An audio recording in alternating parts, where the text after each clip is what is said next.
This weekend we watched a documentary film called Someone Lives Here. And it's set in Toronto. It follows a man named Khalil, who during the pandemic, you might have heard this, you might have read this in the news, but during the pandemic, he was building temporary shelters, little temporary or tiny shelters for the homeless to survive the cold. Because it's cold. Toronto is definitely not the coldest, not even close to the coldest city in Canada, but it's cold. It got cold. And people can die. And so his thing was building these shelters as a stopgap. You know, people need somewhere to stay. You know, you can't just ignore the fact that there's homeless people in a city. And we know the outcome of this because I live in this city. But the documentary goes through the process of like bureaucracy, of the problems with cities, that there's liability. People have to take liability, and no one wants to take any liability, especially a politician. So there's a lot of like the film goes through this stuff about, the fire chief says it's unsafe. And there's parts of it where he takes a blowtorch to this thing. The outside's wrapped in rock salt, which is basically fibrous rock that's been turned into fibers. It doesn't burn. And he takes a torch to it and nothing happens.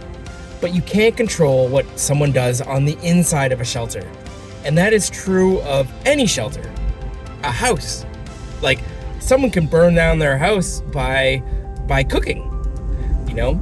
And there just so happened to be someone that did die from a fire in a tiny shelter who had a gas firing, fuel firing appliance, had a gas heater, you know? And they hint in the documentary that the person could have been on drugs or things like that. You can't control how someone uses something, a space. How someone uses it, like, everything is dangerous. Anything is dangerous. This car is dangerous, you know? Everything can be dangerous. So it's just a shame, you know? It's a shame that they didn't come up with some solution. Like, no one wants to take liability. So a lot of the politicians, the counselors, and they would just be like, what is the take on fire safety? And it's like passing the buck on liability, when it's like, honestly, these homeless people will die. They will die if they're in the cold. And like, that's got to be on someone's conscience. These shelters did a lot of good things. To me, all it really takes is a registry. Like, the city could have just had a registry of tiny shelters. If someone's using it, they have to kind of write their name or some kind of identifier that's this person recognizes there is risk. Like, I could die in this tiny shelter. And then you sleep in it. It's a home. It becomes a home. You know, I know there's all sorts of logistical issues with that, but at the same time, it's a solution. Rather than just slapping this is dangerous, we gotta take it apart kind of thing. So it's a shame, you know, it's just a shame, the whole situation. And the documentary also goes into the shelter system and things like that. There's many flaws to this whole scenario. A big part of it is also priorities. And in general, society doesn't care about the homeless population in general. But these are still people, you know? They all have a backstory. They have a rich history of the things they've gone through.